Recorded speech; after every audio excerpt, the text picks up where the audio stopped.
కోరుతా ఉన్నాం. మధు మాట్లాడు. కాళేశ్వరం ప్రాజెక్టు కట్టి కన్న తల్లికి తాగే నీళ్లకి విలువ కట్టాల్సిన పని లేదని చెప్పి ఇవాళ మన తెలంగాణ బాగు కోసం కేసీఆర్ గారు కాళేశ్వరం ప్రాజెక్టు కట్టి 1 కోటి ఎకరాలకి నీళ్లు అందిస్తుంటే ప్రపంచం మొత్తం నివ్వెరపై చూస్తుంటే మన గుంపు మేస్త్రి మన ముఖ్యమంత్రి గారేమో ప్రపంచంలో ఉన్నటువంటి వివిధ దేశాల ఆడవాళ్ళని తెలంగాణకు తీసుకొచ్చి ఇక్కడ నాయకులతోటి గిల్లిచ్చి మన పరువు ప్రపంచవ్యాప్తంగా తీసే పనులున్నటువంటి ఈ సన్నాసులకి కేసీఆర్ గారి గురించి ఏం తెలుస్తుందని నేను ప్రశ్నిస్తున్నా. ఇవాళ కేసీఆర్ గారికి నోటీసులు ఇవ్వటం అనేది ఎంత పెద్ద దౌర్భాగ్యం అంటే ప్రపంచ దేశాలల్లో భారత రాజ్యాంగం రాసిన డాక్టర్ బిఆర్ అంబేద్కర్ గారిని మనం ఏదైతే గల్లీలలో విగ్రహాలు పెట్టుకొని ఒక గల్లీకి పరిమితం చేస్తున్నామో కేసీఆర్ గారి ఆలోచన విధానాన్ని ప్రపంచవ్యాప్తంగా తీసుకుపోవాల్సినటువంటి ఈ సన్యాసి ఒక నోటీసులు ఇచ్చి ఆయన పరువు తీసే పరిస్థితి చేస్తున్నాడు. మీ నోటీసులతోటి తెలంగాణని ఏలినటువంటి ఒక సింహానికి నోటీసుల ద్వారా మీరు గాయపరిచిరు. మరి గాయపడ్డ సింహం శ్వాస నుంచి వచ్చే గర్జన కన్నా భయంకరంగా ఉన్నదనే విషయాన్ని మీరు మర్చిపోతారు. ఇవాళ మేము సింపుల్గా చెప్తా కాళేశ్వరం గురించి పెద్దగా చెప్పుకున్న పనిని కేసీఆర్ గారు చెప్పుకోలేక మనం వెనకబడ్డాం. భారతదేశ వ్యాప్తంగా దాదాపు 1,40,000 టీఎంసీల నీళ్లు వస్తాయి మనకి వర్షం పడితే. అలా 70,000 టీఎంసీలు ఆవిరైపోతే ఒక 70,000 టీఎంసీలు భారతదేశంలో మిగులుంటాయి. కానీ ఇవాళ 60 ఏళ్ల నుంచి ఉన్నటువంటి ప్రభుత్వాలు అలా 20 టీఎంసీల నీళ్లను మాత్రమే వాడుతున్నాయి. 50 టీఎంసీల నీళ్లను తీసుకుపోయి సముద్రంలో కలుపుతున్నాయి. అంటే ఈ చాతగాని వ్యవస్థల చాతగాని నాయకత్వంలో కాంగ్రెస్ కావచ్చు బీజేపీ కావచ్చు ఏళ్ల తరబడి మనకి సముద్రంలో కలుస్తున్నటువంటి నీళ్ల గురించి నీళ్ల విలువ తెలియనటువంటి వ్యక్తులు ఉండటం వల్ల అవన్నీ కూడా ఆవిరైపోతున్న సందర్భం వచ్చింది. ఆయనకు ఆ విజన్ ఉంది. ఇవాళ హాలీవుడ్ సినిమాలు ఆడుతున్నాయంటే కూడా నీళ్ల కోసం జరగబోయే యుద్ధాల వల్లనే మ్యాడ్ మ్యాక్స్ అనే సిరీస్ సక్సెస్ అవుతుందంటే కూడా భవిష్యత్తులో నీళ్ల యొక్క విలువ తెలిసినోడు కాబట్టి ఆయన కాళేశ్వరం ప్రాజెక్టు కట్టిండు. మరి ఈ సన్యాసులకి తెలివి లేదు. కాళేశ్వరం లాంటి బంగారపు ఉండిని చేతిలో పెడితే దాన్ని చిల్లర మల్లరేసుకోవడానికి వాడుతున్నారు. గతంలో కేసీఆర్ గారు రాకముందు ఈడ పంపుల కాడ ఆడోళ్ళు జుట్టు పట్టుకొని కొట్టుకున్నటువంటి సందర్భాలు ఉండే. ఆయన వచ్చిన తర్వాత ఇంటింటికి నల్లా ఇచ్చిండు, ఆడోళ్ళకి పంచాయతీ లేకుండా చేసిండు.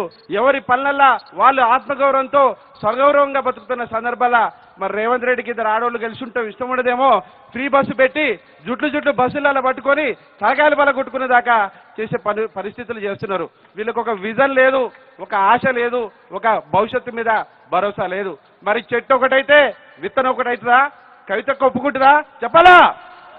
రక్తం మసిలిపోవాలా? ఎందుకంటే కేసీఆర్ గారికి నోటీసులు ఇవ్వటం అంటే ఇవాళ వాటికి బలం లేదు. కానీ ఆ నీళ్ళల్లో పోసిన చేప పిల్లకు ఆ నీళ్ళ వల్ల ఎదుగుతున్నటువంటి చెట్లకు లేదా వాటి వల్ల నీళ్ళ వల్ల బతుకుతున్నటువంటి పశుపక్షాదులకు కనుక బలం ఉంటే మనకంటే విశ్వాసం లేదు. ఆయన మనల్ని నమ్మి 30 ఏళ్ళు ముందుకు తీసుకపోతే మనకున్నటువంటి చిన్న లోపాలతోటి ఆయన తీసుకుపోయి 30 ఏళ్ళు వెనక్కి నెట్టినాం మనం. వాటికి కనుక బలం ఉంటే తగలబెట్టాయి ఈ రాష్ట్రం కాదు ఈ దేశాన్ని తగలబెట్టాయి.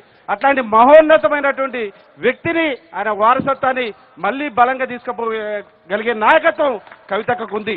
ఇవాళ చాలా మంది ఇక్కడికి రావాలని రాలేకపోయిన వాళ్ళు కూడా ఉండొచ్చు. కానీ తెలంగాణ బిడ్డగా తెలంగాణ ఉద్యమంలో జైలు గోడలు ముద్దాడిన తెలంగాణ రాజకీయ తెలంగాణ అస్తిత్వ వారసులుగా మేము ఎక్కడున్నా కూడా తెలంగాణ అనే పదం వచ్చినప్పుడు కేసీఆర్ గారికి నోటీస్ ఇచ్చినా తెలంగాణ యావత్ ప్రజానికానికి నోటీస్ ఇచ్చినా మమ్మల్ని ఎవరు ఆపలేవరు. నువ్వు ఇలాంటి కుయుక్తులు పన్ని చిన్న ఆలోచనలతోటి కేసీఆర్ గారిని నువ్వు తగ్గించడం అనేది సాధ్యం కాదు. ఇప్పుడు కూడా చెప్తున్నాం, భవిష్యత్తులో కూడా రాబోయే రోజులన్నీ కూడా మనయే. తెలంగాణ అస్తిత్వం మీద కానీ తెలంగాణ ఆత్మగౌరవం మీద కానీ తెలంగాణ నినాదం మీద కానీ మళ్ళీ ఉమ్మడి ఆంధ్రప్రదేశ్లో ఏదైతే ఉన్నాయో ఆ విధానాలు మీరు చేయాలని చూస్తున్నారు. ఇవాళ ఇంకొక మాట కూడా చెప్తున్నా, భారతదేశ వ్యాప్తంలో ఎక్కువ ఆమోదయోగ్యమైన భూమి వ్యవసాయం చేసుకోవడానికి ప్రపంచ దేశాల్లో ఎక్కడా లేదు. అమెరికా కూడా మనకంటే 2 ఇంతలు పెద్దది ఉంటుంది, కానీ ఆడ 20% భూమి కూడా సాగు చేసుకోవడానికి సాధ్యం కాదు. చైనా మనకంటే 1.5 ఇంత పెద్దగా ఉంటుంది, కానీ వాళ్ళకి 16% వ్యవసాయం కూడా చేసుకోవడానికి భూమి లేదు. ఈయన ఆలోచన కనుక కేసీఆర్ గారు తెలంగాణలో పుట్టి మన అదృష్టం, కానీ ఆయన గౌరవించుకోలేదు. అదే ప్రపంచ దేశాల కనుక వేరే దేశంలో ఉంటే కేసీఆర్ గారు ఇవాళ ప్రపంచంలో 1000లకు ఒక పుట్టేటటువంటి మహోన్నతమైన వ్యక్తిగా గౌరవించుకునే వాళ్ళు. ఈ చిల్లర మల్లరగాళ్ళకి దడవాల్సిన పని లేదు. రాబోయే రోజుల్లో మళ్ళీ చెప్తున్నాం, మీరెన్ని ఆటంకులు గురి చేసినా కవితక్క సారి కంటే మొండిది, ఉక్కుపాదంతో అణిచేస్తుంది. కాబట్టి భవిష్యత్తుని మీరు మనసులో పెట్టుకొని మీరు ప్రవర్తించే తీరుండాలని చెప్పి పోలీసు కావచ్చు, మమ్మల్ని ఇబ్బంది పెడుతున్న వాళ్ళు కావచ్చు, మా మీద కుట్రలు చేసేవాళ్ళు కావచ్చు, మీరు అది మనసులో పెట్టుకొని మసులుకోవాలని హెచ్చరిస్తూ ఈ అవకాశం ఇచ్చిన కవితక్కకి పేరు పేరున అందరికీ కూడా ఉద్యమాబంధనాలు తెలియజేసుకుంటూ జై తెలంగాణ. బలంగా కేసీఆర్ గారిని నోటీసులు వ్యతిరేకిస్తూ జై కేసీఆర్, జై కేసీఆర్, జై తెలంగాణ. మనోజ గారు మాట్లాడాలి, జాగృతి నాయకురాలు. మా ఆడవాళ్ళకు అవకాశం ఇస్తే అన్నలందరూ గుర్రుగా చూస్తున్నారు, తప్పదు, మేము మాట్లాడి తీరుతాం అంతే. జై తెలంగాణ.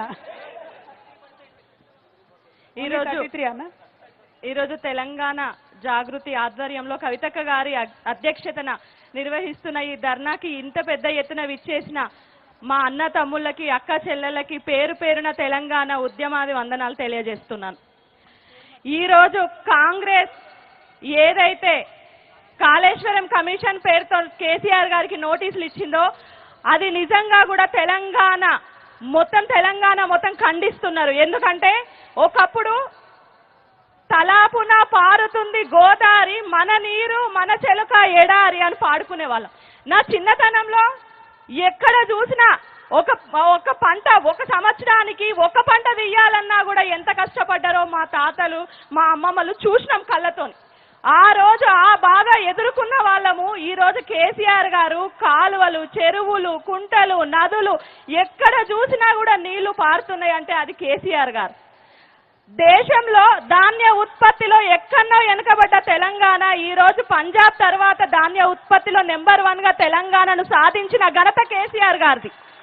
అలాంటి కేసీఆర్ గారికి నోటీసులు ఇచ్చిండ్రు అంటే మీరు కాళేశ్వరం ప్రాజెక్టుని ఎంత మీరు అంటే ఈ రోజు గూగుల్ సెర్చ్ చేసినా కూడా నెంబర్ 1 ప్రాజెక్ట్ ఏది, లిఫ్ట్ ఇరిగేషన్ ప్రాజెక్ట్ ఏది అంటే ఈ రోజు కాళేశ్వరం ప్రాజెక్ట్ అని వస్తుంది. ఇవన్నీ చూసి కేసీఆర్ గారిని ఏదో కేసీఆర్ గారి పేరుని తగ్గించాలని మీరు చేస్తున్న కుట్రలు, ఈ కుట్రలన్నింటినీ తెలంగాణ ప్రజలు ఎక్కడికక్కడ ఎండగడుతున్నారు. తప్పకుండా రానున్న రోజుల్లో బుద్ధి చెప్తారు. కవితక్క గారి నాయకత్వంలో మేము తెలంగాణ జాగృతి, తెలంగాణ ఆడబిడ్డలం అందరం కూడా మీ కాంగ్రెస్ పార్టీకి ఖబర్దార్. ఇంకొకసారి కేసీఆర్ గారు జోలికి గనక ఖబర్దార్ కేసీఆర్ గారి జోలికి కనుక వెళ్ళింది అనుకో చూస్తూ ఊరుకోము. రానున్న రోజుల్లో మీరు మూల్యం చెల్లించుకుంటారు. జై తెలంగాణ, జై కవితక్క, జై జాగృతి, జై కేసీఆర్. సార్ అర్చన సేనాపతి గారు మాట్లాడవలసిందే కోరుతాం. ఖబర్దార్ కాంగ్రెస్ పార్టీ నాయకులారా, ఖబర్దార్ కాంగ్రెస్ పార్టీ నాయకులారా, ఖబర్దార్. జై తెలంగాణ, జై తెలంగాణ, జై కవితక్క. వర్ధిల్లాలి.